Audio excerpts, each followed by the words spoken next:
Mesdames et messieurs, bonjour. Au cours de cette matinée, la partie nord du pays observera un ciel nuageux avec des pluies parfois orageuses en début de période. Cette situation orageuse s'atténuera progressivement et fera place à un ciel simplement nuageux et les régions de l'ouest, du sud forestier et du littoral seront nuagées avec un faible risque de pluie. Le reste du pays sera généralement nuageux. Passons aux températures. Le mercure affichera 25 degrés à Abidjan et à Diaké, 25 à Bondoukou, 24 à Bouaké, 25 à Daloa et Dimbokro, 24 degrés à Gagnoa et Korogo, 23 à Mont, 24 degrés à Odiene, San Pedro, Sassandra et Tabou et enfin 25 à Yamoussoukro. L'après-midi, l'ensemble du pays connaîtra un temps ensoleillé. En milieu ou en fin de période, des denses nuages se formeront dans le sud forestier et sur le littoral et donneront par moments des orages et de la pluie. L'ouest, le nord-ouest et le nord-est observeront également la présence de foyers orageux avec de la pluie en fin de période et le reste du pays sera partiellement nuageux et ensoleillé. Passons aux températures, nous pourrons observer 31 degrés à Abidjan, 32 à Diaké, 35 degrés à Bondoukou, 34 à Bouaké et Daloa, 35 degrés à Dimbokro, 33 à Gagnoa, 35 degrés à Korogo, 33 à Mont, 35 degrés à Odiene, 31 degrés à San Pedro, Sassandra et Tabou et enfin 34 degrés à Yamoussoukro. Merci de nous avoir suivis. N'oubliez pas de rester prudent car le temps sera généralement nuageux avec toutefois quelques épisodes d'averses. Très belle journée à toutes et à tous.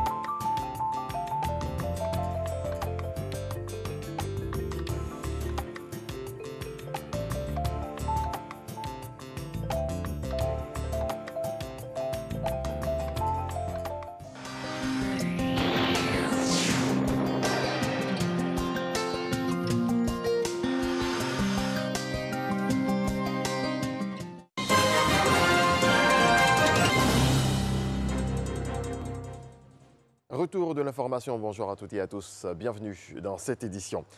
La Côte d'Ivoire enregistre 10 nouveaux cas de maladie à coronavirus, 36 guéris et un nouveau décès. Le point du ministre de la Santé et de l'Hygiène publique, Dr Eugène Akaoli.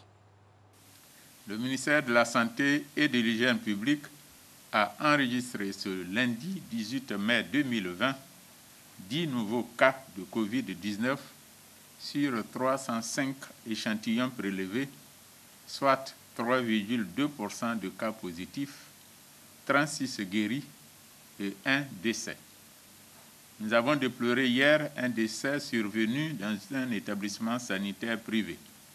Il s'agit d'un patient de 77 ans avec des antécédents de diabète et de cardiopathie. Le ministère de la Santé et de l'Hygiène publique présente ses condoléances à la famille éplorée. À la date du 18 mai, la Côte d'Ivoire compte donc 2119 cas confirmés, dont 1040 personnes guéries, 28 décès et 1051 cas actifs. Le nombre total d'échantillons est de 18 608. Le ministère de la Santé et de l'Hygiène publique tient à rappeler aux populations que la COVID-19 continue de circuler dans notre pays. Il est donc indispensable d'intégrer dans nos habitudes quotidiennes des mesures barrières, notamment le lavage régulier des mains à l'eau et au savon, la distanciation physique et le port du masque obligatoire dans l'espace public et les lieux de commerce. Ces mesures sont valables aussi bien à Abidjan qu'à l'intérieur du pays. Si toutefois vous toussez avec de la fièvre et des difficultés respiratoires, nous vous recommandons de vous rendre dans les centres d'accueil et de dépistage COVID-19 ou d'appeler les numéros gratuits suivants, le 101, le 119, le 125 et le 143. Je remercie et félicite tous les acteurs de la santé pour leur engagement et leur dévouement dans la lutte contre la pandémie. Décès du cheikh Boakari Fofana, le gouvernement ivoirien avec à sa tête le ministre d'État Ahmed Bakayoko, représentant le Premier ministre, a présenté ses condoléances à sa famille et à toute la communauté musulmane. C'était hier à la grande mosquée de la Riviera Golf. Le point avec Koné Pargassoro. Le gouvernement ivoirien conduit par le ministre d'État, ministre de la Défense Ahmed Bakayoko, représentant le Premier ministre Amadou Gon Coulibaly, à la grande mosquée de la Riviera Golf. Leur présence présentait les condoléances du président de la République Alassane Ouattara à la famille de Cheikh Boakari Fofana, guide suprême de la communauté musulmane de Côte d'Ivoire, président du Conseil supérieur des imams, des mosquées et des affaires islamiques, COSIM, décédé hier dimanche 17 mai. Le président m'a demandé de vous dire qu'il est à vos côtés pendant ce deuil qui le frappe personnellement. C'est un deuil qui le concerne au plus haut point en tant que chef de l'État au regard de la contribution du cheikh Ayman à la paix dans notre pays, à la cohésion, à la concorde, à la réconciliation. Le président me charge donc de vous dire, en tant que chef de l'État, la République doit cet hommage au cheikh Ayman pour toutes les actions et son implication personnelle à des moments clés de la vie du pays. Touchés par cette visite des membres du gouvernement, responsables et membres du COSIM, imams, guides religieux, prédicateurs et familles du cheikh Boakari Fofana leur ont exprimé toute leur reconnaissance. Ces paroles représentent pour nous une grande fierté. Parce que quand vous avez mis quelqu'un à votre tête et qu'il reçoit des hommages, des témoignages, pour dire qu'il a été bon, qu'il a été à la hauteur, c'est une fierté pour nous. Nos remerciements à M. le Président de la République. Saisissant l'opportunité, les guides religieux ont invité l'ensemble de la communauté musulmane à prier pour le cheikh Ayman Boakari Fofana afin que Dieu lui accorde le paradis. Sur le décès du président du Conseil supérieur des imams, COSIM, je vous invite à suivre quelques réactions de la classe politique ivoirienne. La nouvelle de sa disparition est tombée telle une massue sur la communauté musulmane et sur l'ensemble des Ivoiriens. Si la Covid-19 a eu raison du guide religieux le dimanche 17 mai, le virus ne pourra pas effacer ses actes. Car selon des leaders politiques, Cheikh Boakari Fofana a été un guide religieux d'exception. Le guide Cheikh Boakari, depuis plusieurs années, était devenu l'homme fédérateur de l'ensemble de tous les fidèles musulmans. C'est donc une perte douloureuse. Aujourd'hui, le monde spirituel vient de perdre un monument. Dans le cadre de la réconciliation nationale, nous savons que le cheikh a été un acteur important du dialogue interconfessionnel et qu'avec les autres communautés, disons, religieuses, il a grandement contribué à faire avancer la réconciliation nationale, à faire en sorte que le dialogue politique en Côte d'Ivoire puisse progresser. Cheikh Boakari Fofana a été l'imam principal de la mosquée des Deux Plateaux à Djan, porte-parole du COSIM avant de prendre la tête de l'organisation suite au plébiscite de ses pères imams. Le guide religieux a brillé par sa patience et son esprit de conciliation. Homme de foi, il s'est également investi dans les actions de réconciliation nationale et de recherche de la paix en Côte d'Ivoire, aux côtés de la société civile et des autres communautés religieuses. Que nos ferventes prières en cette période culturelle importante qu'est le Ramadan accompagnent son âme afin qu'elle repose en paix. Nous avons travaillé ensemble dans une structure qui était présidée par Feu Mathieu Ekra. Moi, je représentais le Front populaire ivoirien. Amadou Soumaoro, président actuel de l'Assemblée nationale, et mon ami et frère Fanny Ibrahima représentaient le RDR. Donc je peux dire que nous avons perdu quelqu'un de bien. Les hommages en l'honneur de l'homme ne manquent pas, surtout venant de la classe politique qui s'est réunie autour de lui à maintes reprises. Par son hardiesse à gérer les crises, Cheikh Boakari Fofana a fini par intégrer le comité de médiation des religieux entre l'État et les différentes couches sociales sur plusieurs décennies. C'est un monsieur que j'ai connu, moi, il y a très longtemps. Il n'était même pas encore de cette envergure-là. Il était encore directeur de l'agence CIB de la Cité Rouge où nous étions étudiants à l'époque. Ce que je retiens de sa vie, c'est qu'il s'est engagé fortement, résolument, n'est-ce pas, dans sa foi, et ça lui a permis d'accéder à cette dimension-là. Consacré par ses actions comme grand médiateur, ce brillant économiste a fait de la communauté musulmane en Côte d'Ivoire une organisation plus forte.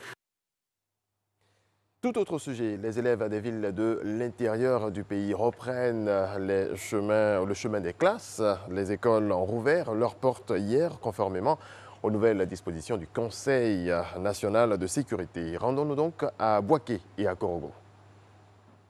L'école reprend ses droits ce matin à l'intérieur du pays, suite à l'annonce du président de la République Alassane Ouattara.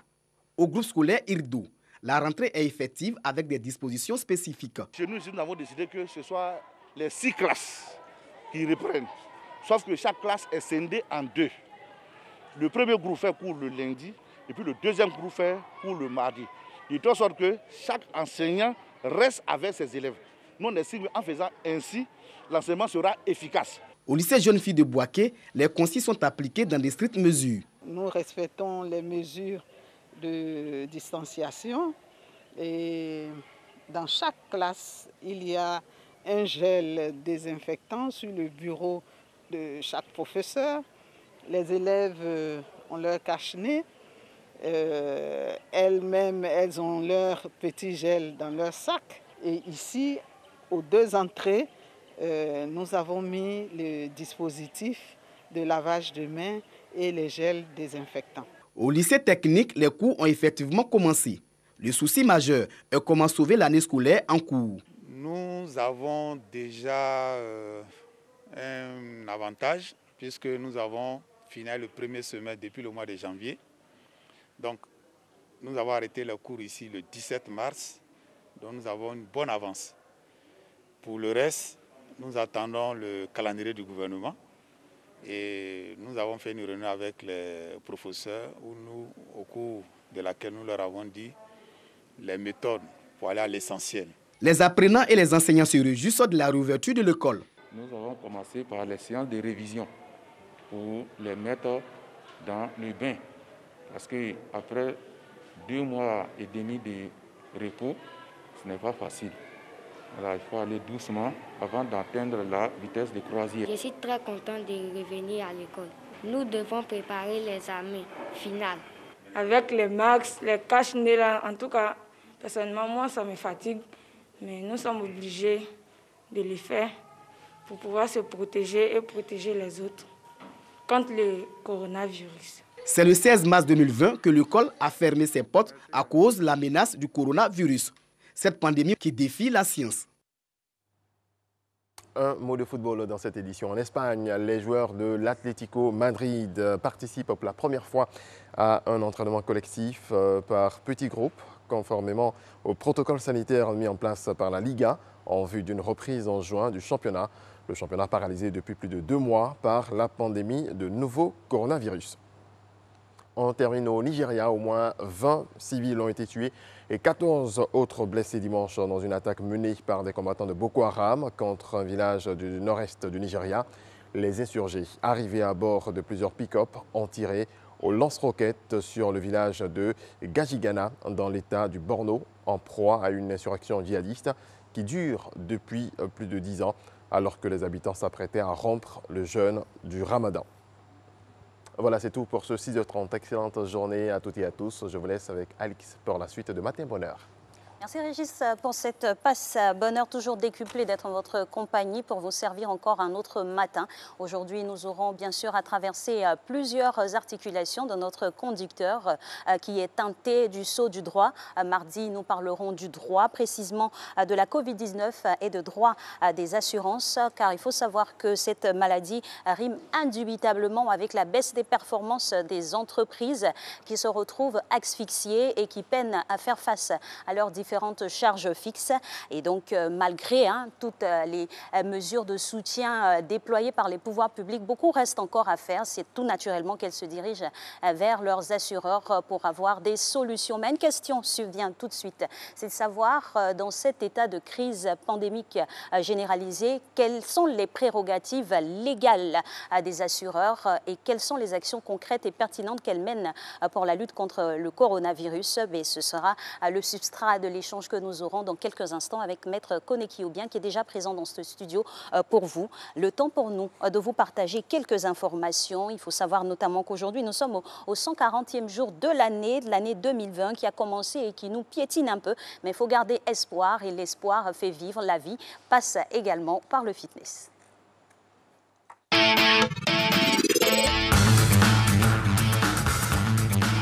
Bonjour chers parents, bonjour chevaux à la maison. Kodiabaté pour vous servir. Aujourd'hui, nous allons que marcher avec de la musique, ok? Marcher avec toutes sortes de mouvements, voilà. C'est ce, on va commencer la séance et on se met en place. Ok, Boja.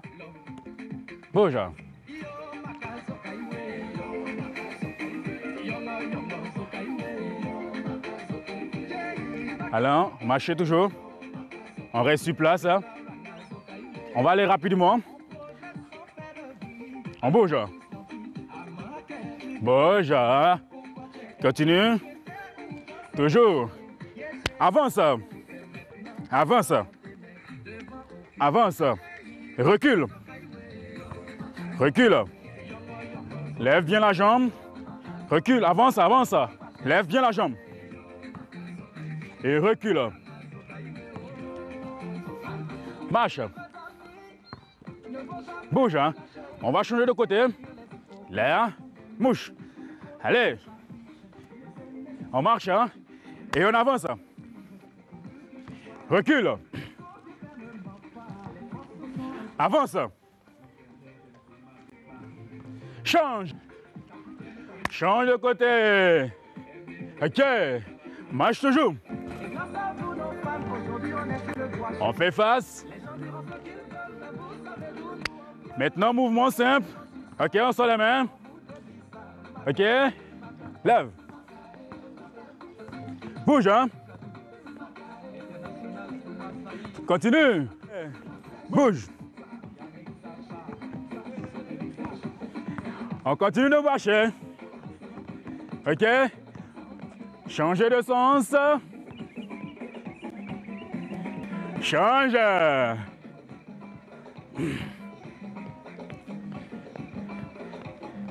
On change. On se fait face. Et là on marche. Top, top, top, top. Ok, on marche toujours.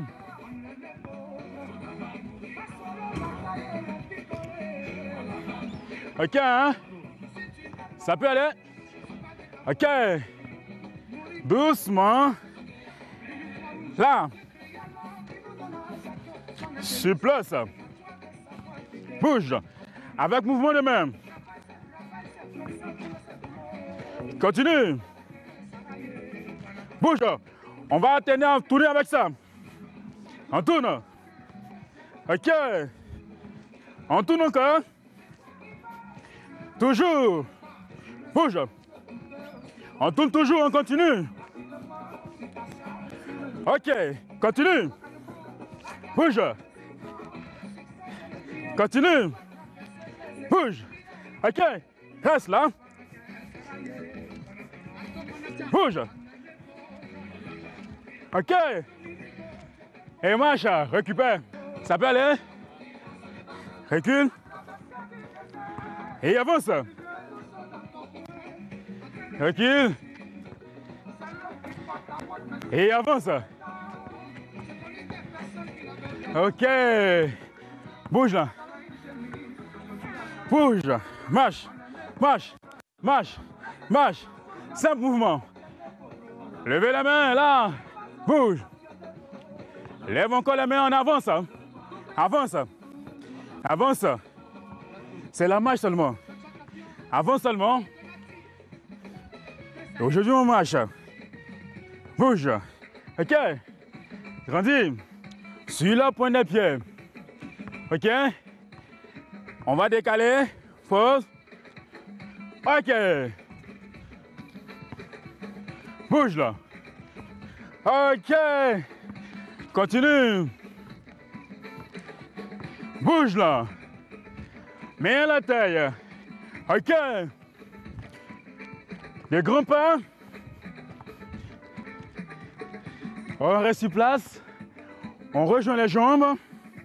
Grandis. Grandis. OK. Et cool. Le sport, c'est dur, mais c'est vital.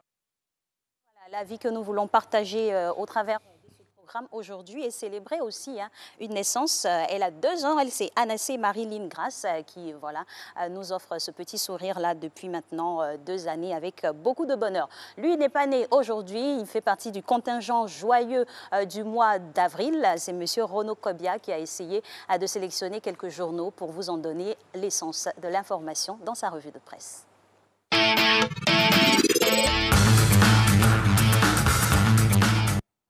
Bonjour Renaud. Bonjour Alix. Alors, la réouverture de l'école à l'intérieur du pays est effective depuis hier. Bonjour à tous. Les cours ont repris à l'intérieur du pays. Fraternité Matin, dans son édition de ce jour, propose le pouls de la situation de ce premier jour de classe dans des villes telles que Yamsokro, Boaké, Daoukro ou Bondoukou. Et Soir Info s'intéresse aussi à la reprise des cours hors du Grand Abidjan.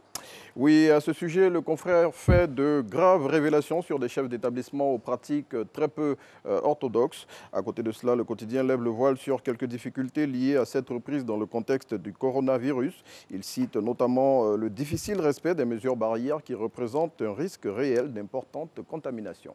Il va falloir se pencher scrupuleusement là-dessus. Le plan national de riposte contre la Covid-19 à Bobo a son centre d'accueil et de dépistage. Effectivement, il a été inauguré hier par le ministre de la Santé et de l'Hygiène publique, portant à 7 le nombre de centres de ce type, en attendant l'ouverture prochaine de ceux de Port-Boué et Atekoubé. À cette occasion, le docteur Aka Ouele a dénoncé l'insouciance de certains Abidjanais au lendemain de la levée du couvre-feu et l'ouverture des maquis et restaurants dans le district. Selon le ministre cité par Soir Info, chacun doit être son policier dans la lutte contre la Covid-19. Exactement, on ne le dira jamais assez, la responsabilité doit toujours prévaloir. Lutte contre le coronavirus, les solutions africaines ne font pas du tout l'unanimité. Oui, à ce sujet, le quotidien Notre Voix révèle pourquoi les médicaments africains suscitent des inquiétudes. Le confrère évoque la curieuse attitude de la communauté scientifique mondiale autour des découvertes telles que le Covid organique à Madagascar et d'autres trouvailles similaires au Cameroun qui, au dire de leurs défenseurs, sont efficaces contre la pandémie du moment. Et on va essayer la tautologie et dire encore qu'il faut prendre ses responsabilités. La communauté musulmane s'active pour les obsèques du chef suprême. Oui, 24 heures après le décès du cheikh Boakari Fofana, une centaine d'imams étaient en conclave pendant 3 heures hier à la grande mosquée de la Riviera Golfe. Présent à cette rencontre, le quotidien L'Inter indique que des témoignages émouvants y ont été faits sur la vie du défunt. Le confrère révèle ce qui a été décidé pour les obsèques de l'illustre disparu et propose un portrait de l'homme. Et on continue toujours de parler de cette disparition qui a mis tout le monde en émoi du guide de la communauté musulmane de Côte d'Ivoire. Et c'est avec l'expression qu'on le fait, lui qui barre à sa une, la Côte d'Ivoire pleure Boakari Fofana. Le quotidien dit tout sur les obsèques du président du COSEIM, mais révèle ce qui n'a jamais été dit sur le cheikh depuis Houphouët-Boigny jusqu'au président Alassane Ouattara. Et la journée mondiale des espèces menacées a été célébrée tout récemment. Oui, en effet, c'est le 11 mai de chaque année qu'est commémorée cette journée dédiée aux espèces sauvages menacées d'extinction. À cette occasion, la directrice générale de l'UNESCO, Audrey Azoulay, a révélé que si rien n'est fait d'ici à 2035, le lion pourrait disparaître totalement de certains pays de l'Afrique de l'Ouest, comme ce fut notamment le cas ici en Côte d'Ivoire. Et on n'aurait plus de roi de la forêt, ce serait grave. Vous nous proposez un chiffre pour refermer cette revue de presse. Oui, 3 milliards, c'est le nombre de personnes parmi les plus pauvres au monde qui se retrouvent abandonnées face à la Covid-19. Selon WaterAid, ces personnes n'ont aucun accès à l'eau potable et au savon, malgré le fait que le lavage des mains est un des moyens majeurs de limitation de la propagation de la maladie à coronavirus. Merci à vous, Monsieur Renaud. Merci, Alice. Vous serez présent encore demain au service des populations. Demain, ce n'est pas évident parce que c'est férié, les journaux ne paraissent pas. Vous êtes chanceux. Donc, je serai là, mais pas à l'antenne. Ben voilà, de toutes les façons, c'est la solidarité professionnelle qui prévaut. Merci en tout cas et puis belle journée à vous. Belle journée à vous aussi. Alors, on poursuit cette émission avec toujours le spectre de la Covid-19 qui est su dans toutes les activités, qui impactent négativement les activités des particuliers comme des entreprises.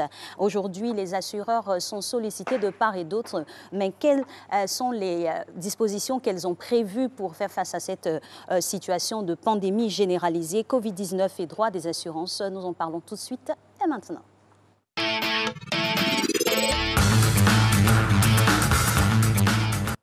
Bonjour maître. Bonjour Madame Kokola. Et bienvenue sur ce plateau. Alors, on parle des assureurs et de la Covid-19. Qu'entend-on tout de suite par un contrat d'assurance? De la Covid-19? Bien sûr. La semaine dernière, lorsque j'étais encore ici, on parlait du Covid. Comme quoi le Covid se réinvente. Et il se féminise. Bon, c'est qu'on avait la fin. Merci pour cette brèche. Covid-19 et contrat d'assurance. Disons que ce qu'on appelle contrat d'assurance, c'est tout simple. C'est d'abord un contrat, comme au sens propre du Code civil. Mais c'est un contrat qui a une nature particulière, raison pour laquelle on dit contrat d'assurance. C'est un contrat d'assurance. C'est un contrat qui se passe entre une personne morale, appelée assureur, et une personne physique, ou morale, appelée assurée, par lequel la première, c'est-à-dire l'assureur, prend l'engagement de verser une somme d'argent qui peut prendre la forme d'un capital à l'assuré ou la réparation d'un dommage lors de la survenance d'un événement qu'on appelle risque. Et cet événement peut prendre plusieurs formes. Il peut s'agir de l'atteinte d'un âge, c'est-à-dire on vous dit, bon, vous économiser jusqu'à tel âge. Si vous atteignez cet âge, on vous reverse le capital plus des intérêts. Ou bien, d'un montant, on peut dire vous économisez jusqu'à tel montant. Lorsque vous l'atteignez, on vous le reverse plus des intérêts. Ou bien la survenance d'un sinistre. Donc, lorsque cet événement arrive, l'assureur vous verse ce montant. Mais ce n'est pas gratuit. Une contrepartie. C'est moyennant le versement d'une prime. Justement, dans cette diversité de contrats dans notre pays, combien avons-nous de types de contrats d'assurance? Bon, il faut dire que depuis les années 90, le marché des assurances est géré sur le plan africain par un code qu'on appelle le code CIMA. C'est-à-dire c'est un code qui régit les assurances d'un certain nombre de pays africains qui ont décidé de mettre ensemble leur législation sur les assurances. Et en Côte d'Ivoire, c'est à ce code-là que nous obéissons.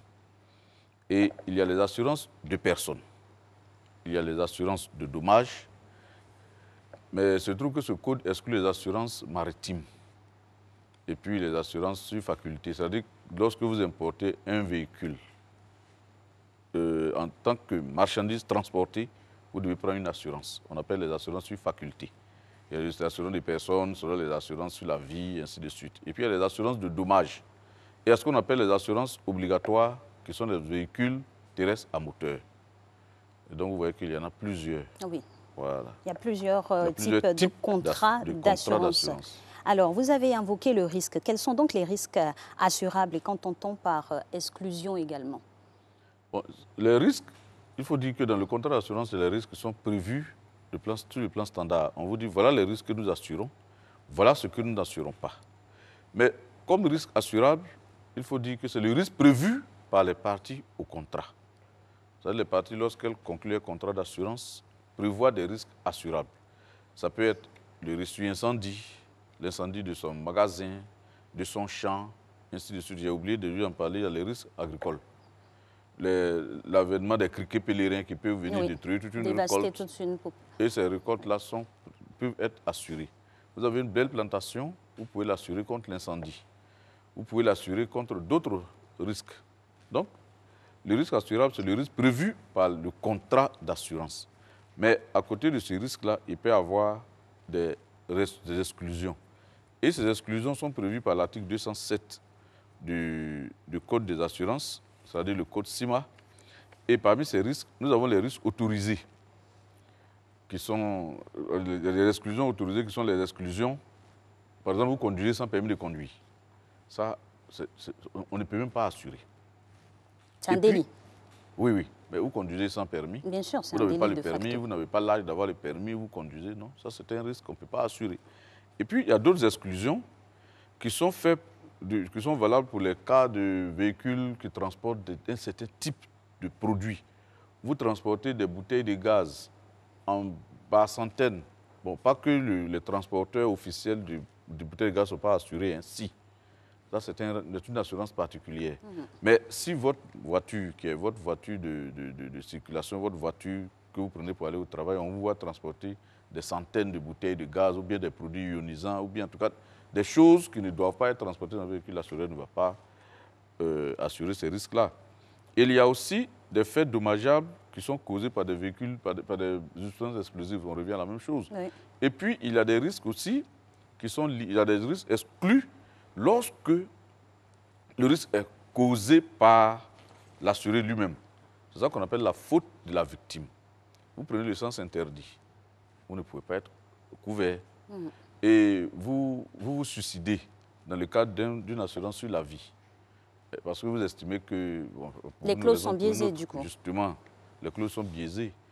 Et, ou bien, pour le cas des assureurs, de l'assurance qui est conclue au profit d'eux, on se rend compte que la personne n'attend pas que celle qui a conclu le contrat décède, la personne vient la tuer.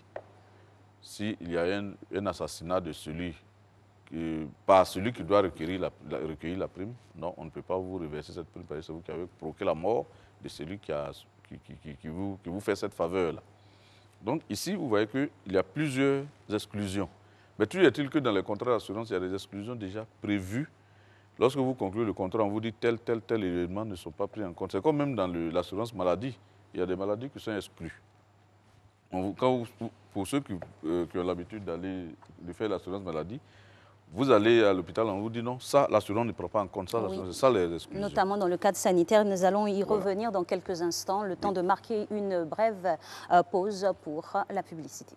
Et voilà, de retour sur le plateau de la matinale, nous parlons avec Maître Koné-Kiobien du Covid et des contrats d'assurance. Nous en étions bien sûr au niveau des risques et des exclusions. C'est vrai que la couverture assurantielle couvre ces risques-là et ces exclusions, mais il faut invoquer aussi la prévoyance.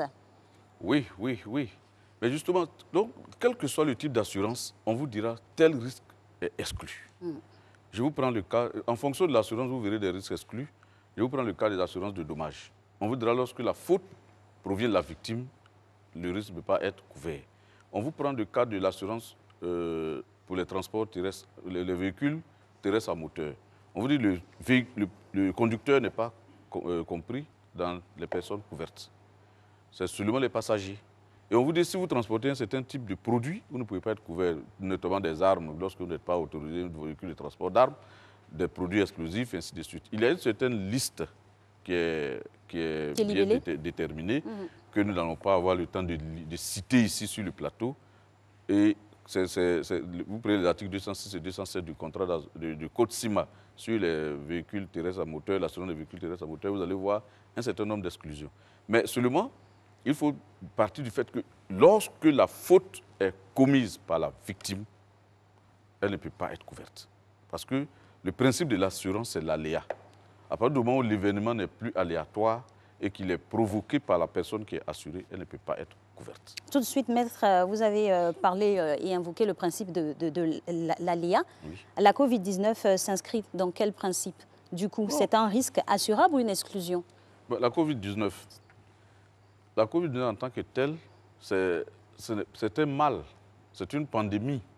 Mais lorsque j'ai parcouru le code CIMA, nulle part on ne nous parle de pandémie. On parle de catastrophes naturelles, on parle de forces majeures, tout événement insurmontable, imprévisible, qui rend impossible. Mais est-ce que la Covid-19 est une force majeure? Là, la question se pose. Oui. Lors d'une émission ici, j'avais dit que, compte tenu des dispositions prises par l'État, on pouvait l'élever au rang de force majeure dans les contrats privés. Mais aujourd'hui, avec le déconfinement, avec la possibilité de reprendre les cours, est-ce que la Covid-19 continue d'être regardée comme une force majeure? Je ne crois pas. À un moment donné, on pouvait l'assimiler à. Mais aujourd'hui, la question est encore discutée en droit. Donc, a priori, on dirait que la Covid n'est prévue par aucun contrat d'assurance, n'est prévue par aucun code d'assurance. Mais il se trouve que sous d'autres cieux, en Occident notamment, les assureurs se sont mis ensemble pour trouver des moyens de régulariser ou bien de modifier la législation. Et encore que même pour les assurances de maladie, il est bien dit que lorsque un mal n'est pas prévu par la convention entre les parties et qu'il survient par la suite, il n'est pas exclu, parce que l'exclusion est prévue au départ. Et donc, ici, la question sera vraiment entre les assureurs, il faut qu'ils se retrouvent pour étudier les clauses, pour voir spécifiquement pour la période de la Covid, qu'est-ce qu'il faut faire. Sinon, en lui-même, il ne constitue ni risque assurable, ni exclusion, car il n'est prévu par aucune convention. Donc, légalement, la Covid-19 n'est prévue par aucune convention d'assurance et de contrat d'assurance. Si vous êtes mais malade, nous sommes dans une situation qui existe, qui est bien palpable. Comment faire face? Le malade qui est couvert par une assurance maladie, qui se rend chez son médecin traitant, l'assureur ne peut pas estimer que parce que nous sommes en période de Covid-19, refuser de faire déployer son assurance. C'est la mansuétude ici qui est sollicitée. Non, ce n'est même pas la mansuétude. Mais si le contrat ne le prévoit pas, maintenant vous allez constater que les malades de la Covid-19 sont pris en charge par l'État. Là, la question est réglée. Mais celui qui n'est pas, atteint de Covid-19 et qui se rend chez son assureur, à l'hôpital, son assurance le couvre.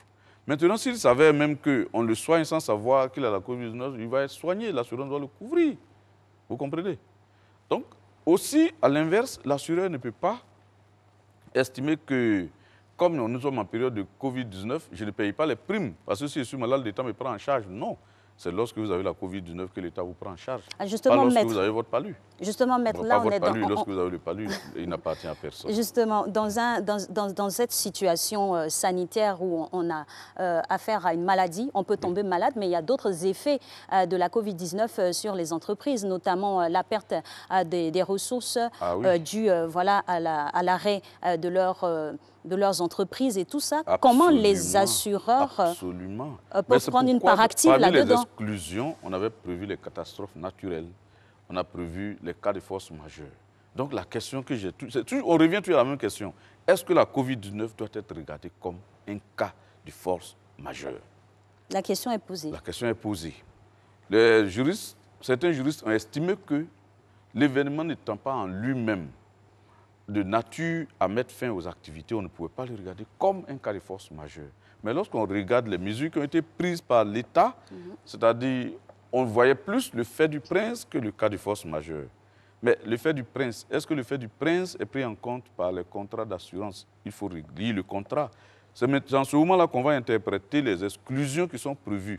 Maintenant, la Covid-19, jusqu'à présent, on aurait aimé, certainement que, actuellement les travaux soient en cours, que les juristes chevronnés nous disent si la Covid-19 peut être regardée comme un cas de force majeure. En France, sur le plan civil, des universités ont fait des documents qui montrent que c'est un cas de force majeure, ils l'ont traité dans ce sens. Ici, j'avais déjà dit qu'en matière de contrat civil, la Covid-19 pourrait être considérée comme un cas de force majeure. Mais maintenant, est-ce que votre contrat d'assurance prévoit les cas de force majeure? La question est posée. Il y a des assurances, tout risque, quel que soit, bon, certainement que même les assurances, tout risque, je ne crois pas qu'il soit tout risque, même jusqu'à la faute de la victime. Mais ici, la Covid-19, comme je le dis, la question est vraiment posée et il est nécessaire que des décisions soient prises parce que, a priori, la garantie de l'assureur n'est pas exclue. La garantie de l'assureur n'est pas suspendue, a priori. D'accord. Donc, dans cet état de fait, c'est clair qu'il y a un vide sur la question de la pandémie. Une étude mérite d'être menée sur la question entre les assureurs et les assurés pour pouvoir trouver le juste milieu. Sinon, répondre automatiquement que la Covid-19 est couverte ou pas. Aujourd'hui, il n'y a rien de prévu en la matière. Alors, cette interrogation a suscité beaucoup de réactions. Et qu'en est-il donc de l'implication justement des compagnies d'assurance dans la prise en charge des personnes touchées par la pandémie à coronavirus, même si l'État assure la gratuité de ses droits de santé? Votre avis au micro d'Emmanuel Bonzo.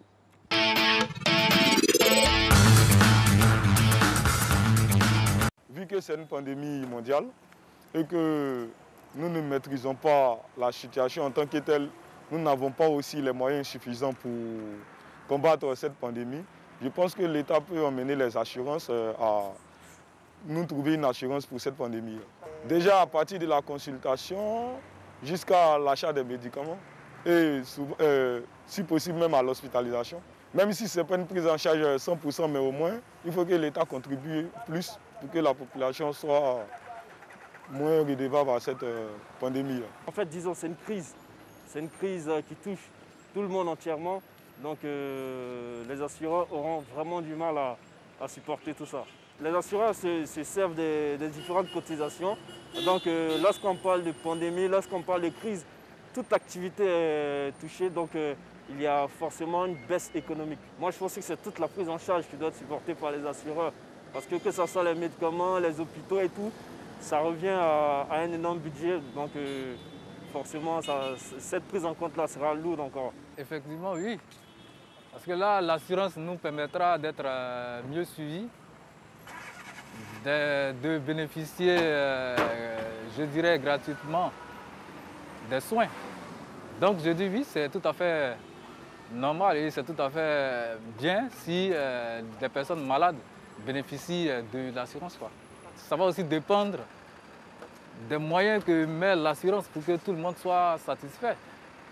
Du moment où il y a un coup de pouce, c'est déjà bon.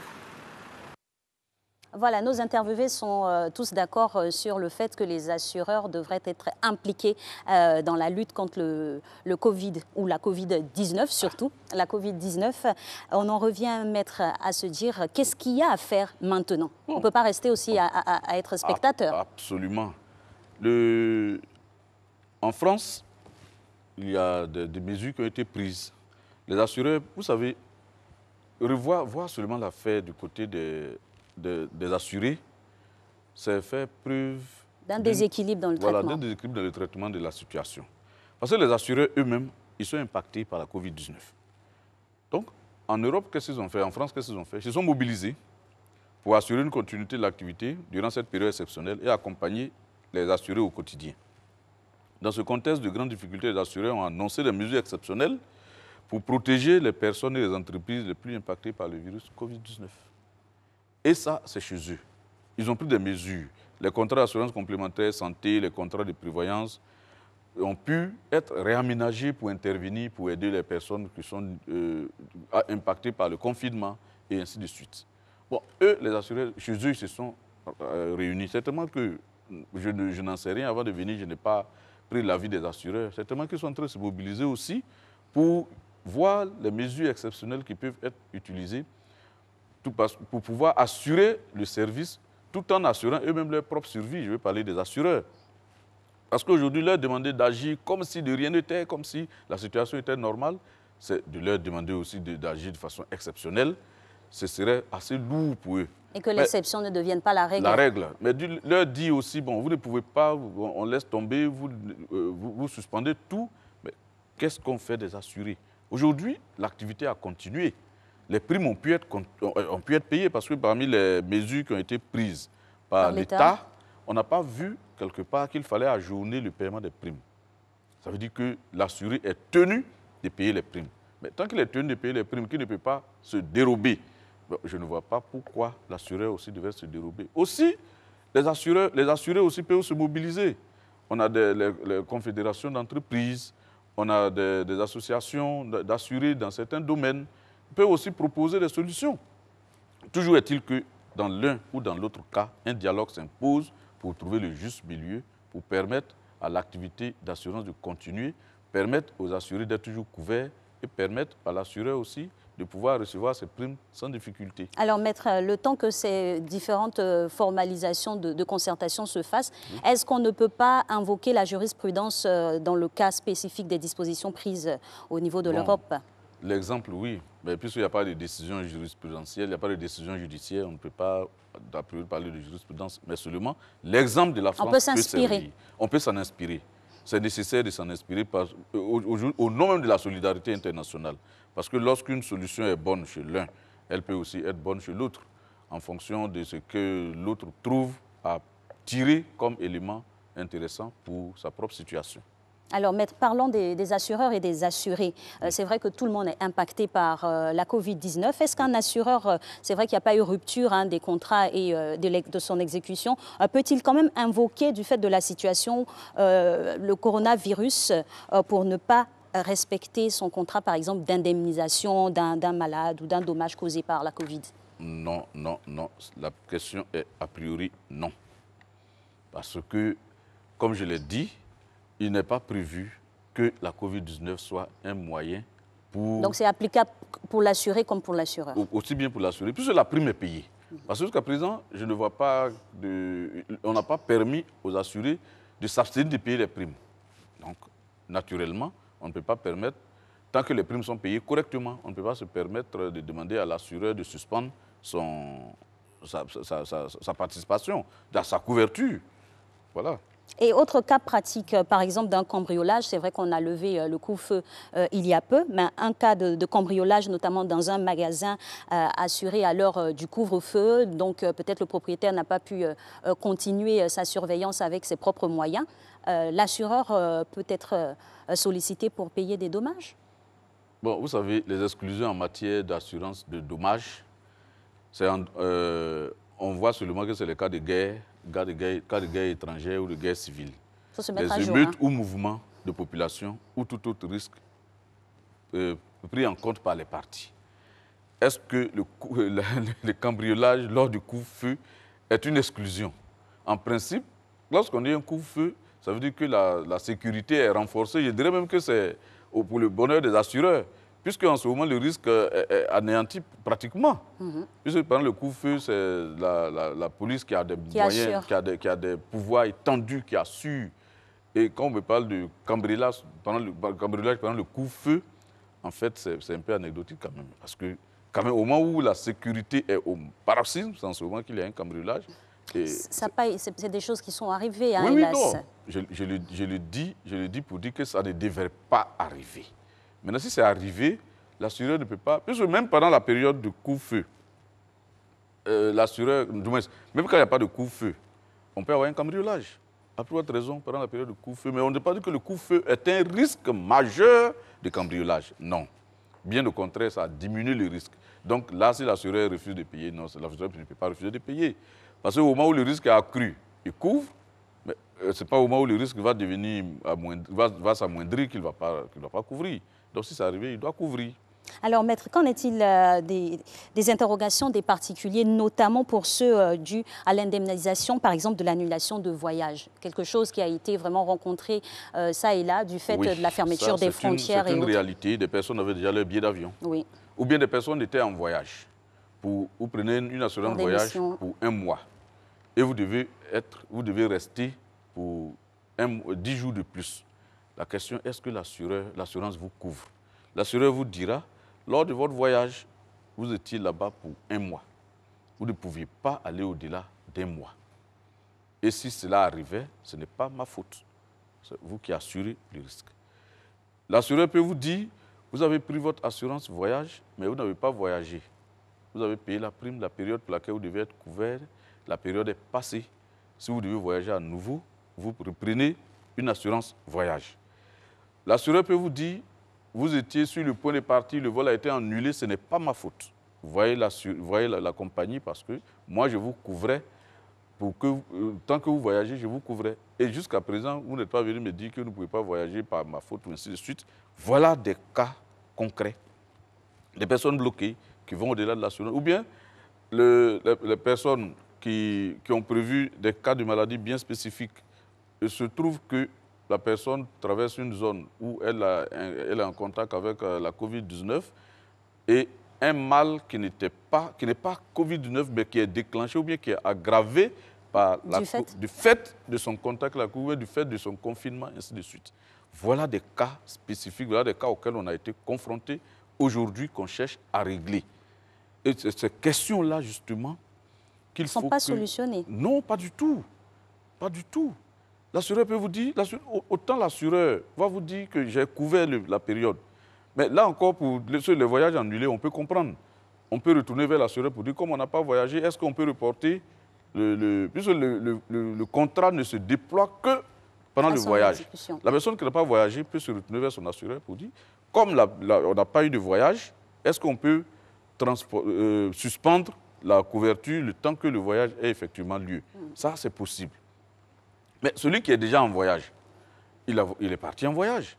Est-ce que l'assureur ne l'a pas couvert? Vous ne me direz pas non. L'assureur l'a couvert. Du coup, c'est la responsabilité de qui? La période qui est invoquée. Mais ce n'est pas une responsabilité de quelqu'un, c'est une situation qui est arrivée qu'on ne pouvait pas. Mais qui a découlé d'une certaine, de certaines décisions prises par l'autorité suprême même, notamment. Justement. Donc c'est pourquoi l'État doit intervenir. L'État doit intervenir. Et ça, c'est un impératif pour pouvoir trouver les meilleurs moyens, soit de supporter le risque qu'a couru les assureurs, ou aider les assurés à pouvoir, un temps soit peu, être, je dirais, soulagés de cette crise-là, de cette perte, je vais dire, ou bien de ce qui a pu être causé, qui a pu leur être causé du fait de la situation. Parce que, comme je l'ai dit, vous êtes parti pour un mois, mais l'assurance vous a couvert pendant un mois. Oui. Et vous ne pouvez pas rentrer. Au-delà de la période, oui. L'assureur ne peut plus vous couvrir. Mais dans ce moment-là, vous pouvez vous retourner vers l'État pour dire, bon, je suis ici, je n'ai pas pu rentrer chez moi, je souhaite être couvert, ou bien peut-être une aide, quelque chose comme ça. Est-ce qu'il y a possibilité de renégocier, par exemple, son contrat? La renégociation, quelle forme ça va prendre? Parce que l'assureur a c'est des compromis finalement, puisqu'on se retrouve tous dans une situation exceptionnelle. Mais c'est celui qui n'a pas pu voyager qui peut avoir vraiment des moyens de pouvoir demander à l'assureur de renégocier son contrat. Mais celui qui a voyagé et qui est allé au-delà. Ou bien, il y a le cas de celui, comme je l'ai dit, le cas de la maladie qui se déclenche, qui est une aggravation née de la Covid. Est-ce que l'assureur peut dire « je ne couvre pas » ? Si cette maladie a été prise en compte, l'assureur doit couvrir. Si cette maladie était prise en compte, cela m'emmène à vous poser la question de savoir, c'est vrai qu'en Côte d'Ivoire, et c'est ce qui se fait, l'État a décidé de prendre en charge le traitement de la Covid-19, mais dans des cas où des particuliers se rendraient, par exemple, dans un institut privé, est-ce qu'ils pourraient invoquer leur contrat d'assurance maladie? Si l'État a demandé, je crois, aux instituts privés de ne pas prendre en charge les malades. Mais si l'État n'avait pas demandé ça, vous pouvez demander le cas où quelqu'un se rend dans un hôpital et puis on découvre que c'est la Covid-19. Si l'État n'avait pas demandé de prendre en charge, l'assureur doit couvrir. Doit prendre en charge. L'assureur doit prendre en charge. C'est l'assurance maladie, l'assureur doit prendre en charge. Mais par contre, c'est la situation de l'après-Covid.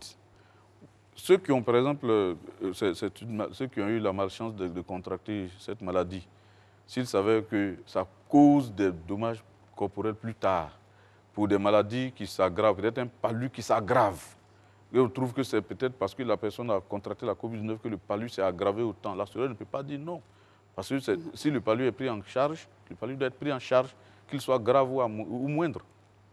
Donc ici, c'est pourquoi j'ai dit, un dialogue s'impose entre les assureurs et les assurés, encadré par des juristes chevronnés en la matière pour pouvoir permettre aux uns et aux autres Justement, trouver la le dialogue doit forme. prendre aussi cet autre aspect, à savoir les délais pour les bénéficiaires de prestations d'assurance aussi. On est dans un cas exceptionnel. Est-ce qu'il n'y a pas des efforts à faire de part et d'autre? Justement, c'est ce que je dis. Les efforts à faire, peut-être prorogation de certains délais, demander, par exemple, il y a des primes qui sont très lourdes. La compagnie qui n'a pas pu travailler, la société qui est assurée qui n'a pas pu travailler pendant une certaine période, si on lui demande de payer les primes, c'est lourd comme investissement, elle peut dire que compte tenu de la situation, elle n'a pas pu travailler comme il se doit, il est nécessaire qu'on l'aide. L'assureur peut dire, moi-même je suis soumis à la situation de la Covid-19, les employés viennent au cas, et ainsi de suite, je ne peux pas continuer à vous couvrir comme il se doit. Un dialogue s'impose naturellement. Je sais qu'à la fin, tout le monde se tournera vers l'État pour dire, aidez-nous à pouvoir maintenir nos contrats d'assurance, à pouvoir maintenir nos primes d'assurance, à pouvoir maintenir notre activité et à pouvoir couvrir les autres. Et les autres aussi diront, aidez-nous à être couverts. Donc c'est nécessaire ailleurs. Les initiatives ont été prises. On a contacté les juristes en la matière. Les avocats sont en première ligne. Et ça, c'est une réalité. Pour pouvoir permettre aux uns et aux autres de trouver la meilleure solution profitable à tous. En définitive, un cadre de concertation s'impose en la matière pour trouver des solutions idoines et profitables aux différentes parties. Et le barreau de Côte d'Ivoire se tient prêt, s'il est sollicité, à participer à ce dialogue. Merci pour l'annonce que vous venez de faire, Maître Koné Kiobien, et on vous remercie également pour votre contribution sur le sujet du jour. Nous également, on a été très heureux d'être en votre compagnie. On espère que vous en avez appris davantage sur l'assurance en cas de pandémie, notamment celle que nous vivons actuellement. Je vous souhaite de passer une excellente journée. Demain, retrouvez Marcelin Govoy.